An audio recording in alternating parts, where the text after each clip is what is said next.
श्री सद्गुरु महाराज की जय। सत्संग सुधा चतुर्थ भाग से गुरु महाराज का प्रवचन। ईश्वर से मेल ऊंचे दर्जे का सत्संग है। प्यारे सत्संग प्रेमियों, जिसमें परिवर्तन नहीं हो, जिसका विनाश कभी नहीं हो, वह ईश्वर है। जो माइक पदार्थ है उनमें परिवर्तन होता है और सबका विनाश भी होता है। परमात्मा का विनाश नहीं होता, परिवर्तन नहीं होता। वह अजर अमर अविनाशी है। उसका संग हो जाए, मेल हो जाए तो जानिए पूरा सत्संग हो गया। लेकिन यह एक ही भाव मनुष्य के लिए बहुत दूर है। विचार से कह देना बहुत सुगम है, पर ठीक ठीक होना बहुत दूर है। माइक आवरणों में कोई ईश्वर का दर्शन नहीं पा सकता। आवरण तीन है: अंधकार, प्रकाश और शब्द। इन तीनों में ईश्वर दर्शन नहीं होता। एक मुनि का शिष्य था। उसने गुरु से प्रार्थना की, ब्रह्म के द्वार का मुख प्रकाश के आवरण से बंद है, मेरे वास्ते उसको हटा दीजिए। अंधकार को हटाने की प्रार्थना करते हैं, प्रकाश को हटाने की भी प्रार्थना करते हैं। अंधकार से बाहर जाना है और प्रकाश से भी बाहर जाना है। सभी माइक आवरणों से बाहर जाना है। होते होते जो आदिनाद है वह भी आवरण है। उस आदिनाद में रहते हुए ईश्वर का दर्शन होता है। यहाँ ईश्वर दर्शन द्वैत भाव होते हुए भी होता है। एक ही भाव में त्रिपुटी ध्याता, ध्यान और ध्येय नहीं रहते। अंधकार, प्रकाश और शब्द के आवरण को पार करना बहुत दूर है। प्रकाश मंडल भी माइक है। शब्दों का आवरण कितना बड़ा है, इसको माप नहीं सकते। कबीर साहब ने कहा है, लंबा मार्ग दूरी घर, विकट पंथ बहुमार, कहो संतो क्यों पाइए, दुर्लभ हरि दीदार। इतना लंबा कोई रास्ता नहीं है। विकट पंथ जिस रास्ते पर चलकर पहुंचा जाता है उस पर विघ्न बाधाएं भी होती हैं। विघ्न बाधा में मन को अशांति होती है, इसीलिए विकट पंथ बहुमार कहा। थोड़ा थोड़ा चलते चलते लंबे से लंबा रास्ता भी कट जाता है। जो धीरजवान साधक है वह चलते चलते रास्ते को पार कर जाता है, तब परमात्मा का दर्शन होता है। यह दर्शन चेतन आत्मा को होता है। यह दर्शन बाह्य आँख से देखे बिना होता है। चेतन आत्मा को जो शरीर का संग है, इसी से अज्ञानता है। जो चेतन आत्मा की पहचान में आ जाए वही ईश्वर है। जो इस बात को भूल जाएंगे उनको ईश्वर का दर्शन नहीं होगा। किसी अवतारी रूप का दर्शन ईश्वर स्वरूप का दर्शन नहीं है। आँख से जो दर्शन हुआ वह माया का ही दर्शन हुआ। उससे आगे जो आत्म स्वरूप है उसका दर्शन नहीं हुआ। सब रूपों में जो आत्मा है उसका दर्शन रूपों के दर्शन से नहीं होता है। जैसे सबके शरीरों को सब कोई देखता है, लेकिन आत्मा को नहीं देखता है। आत्मा का दर्शन हो जाता है तो ईश्वर का भी दर्शन हो जाता है। लोग माया के दर्शन को ही ईश्वर का दर्शन मानते हैं। माया क्या है? गोस्वामी तुलसीदास जी महाराज ने रामचरितमानस में लिखा है, गो गोचर जह लगी मन जाई, सो सब माया जाने हूँ भाई। माया को पहचान लेने पर सारे संशयों से छूटना नहीं होता है। माया के दर्शन से पूर्ण शांति नहीं होती है। माया के दर्शन में आपदा आती ही रहती है। शगुन रूप उपासना में गुरु रूप की उपासना भी आ जाती है। सगुन उपासना को छोड़कर कोई आगे नहीं बढ़ सकेंगे। बाहर में प्रतिमाओं का दर्शन नहीं करते, परंतु गुरु की प्रतिमा बनाते हैं। चाहे प्रतिमा बनाओ व तस्वीर बनाओ, कोई हर्ज नहीं, लेकिन ध्यान में मनोमय रूप बनाए जाते हैं। संतों ने कहा, केवल यहीं तक नहीं रहो, इससे आगे बढ़ो। यह स्थूल उपासना है। इससे आगे बढ़ने में जो उपासना होती है वह सूक्ष्म शगुन उपासना है। इसका आरंभ बिंदु ध्यान से होता है। पहले शगुन साकार रूप उपासना, फिर सूक्ष्म शगुन रूप उपासना है, फिर सूक्ष्म शगुन अरूप उपासना है।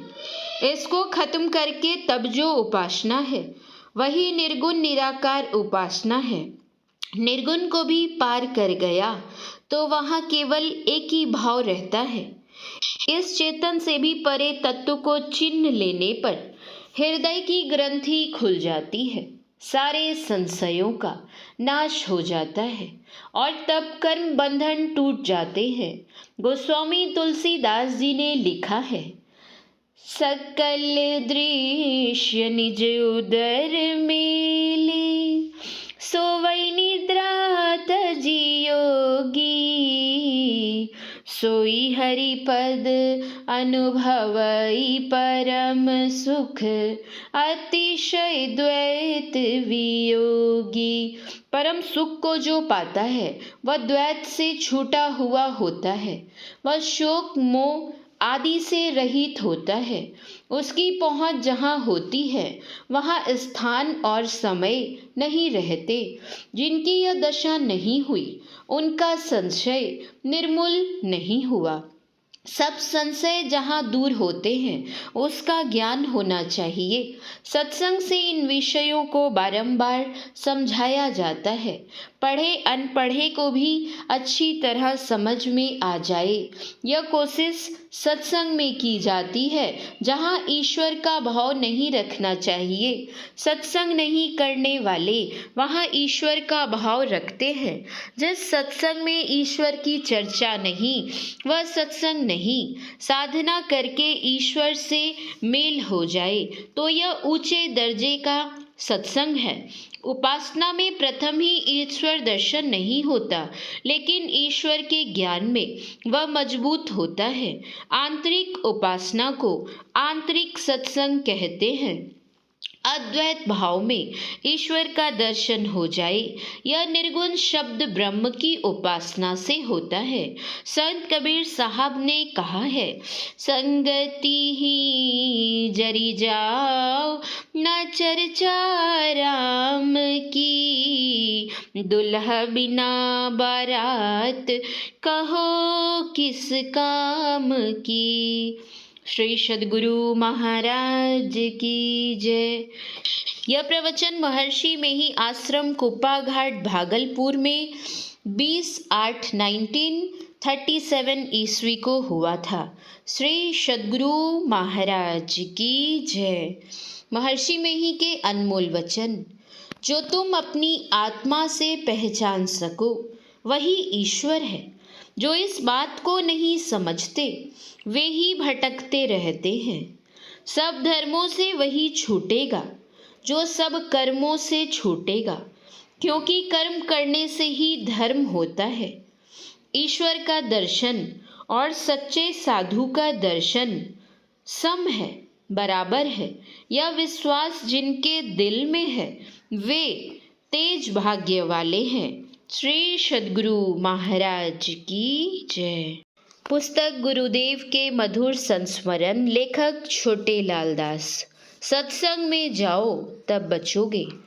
शास्त्रों में कहा गया है कि आत्मज्ञ पुरुष कभी कभी विक्षिप्त की तरह वार्तालाप और व्यवहार करते देखे जाते हैं। सन 1969 ईस्वी के बाद और सन 1986 ईस्वी 8 जून को परिनिर्वाण प्राप्त करने के कुछ महीने पूर्व तक मुझे गुरुदेव में ऐसी स्थितियां कई बार देखने को मिली।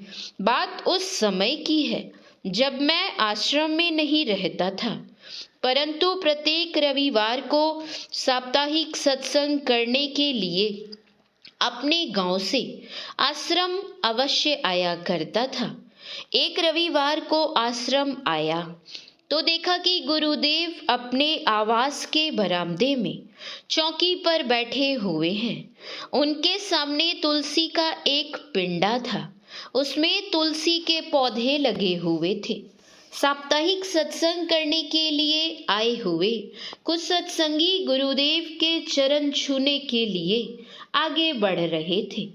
गुरुदेव ने उनसे कहा कि भागो भागो, तुलसी के गाछ में भूत है, पकड़ लेगा, सत्संग में जाओ तब बचोगे। गुरुदेव के इन वाक्यों पर मैंने विचार किया तो मुझे पता लगा कि विक्षिप्त की तरह बात करते हुए भी उन्होंने बड़ी महत्वपूर्ण बात कही है। इन वाक्यों के द्वारा उन्होंने सत्संग का महत्व बतलाया कि सत्संग के घेरे में रहोगे तो आफतों से बचे रहोगे। श्री सद्गुरु महाराज की जय। श्री सद्गुरु महाराज की जय। श्री सद्गुरु महाराज की जय।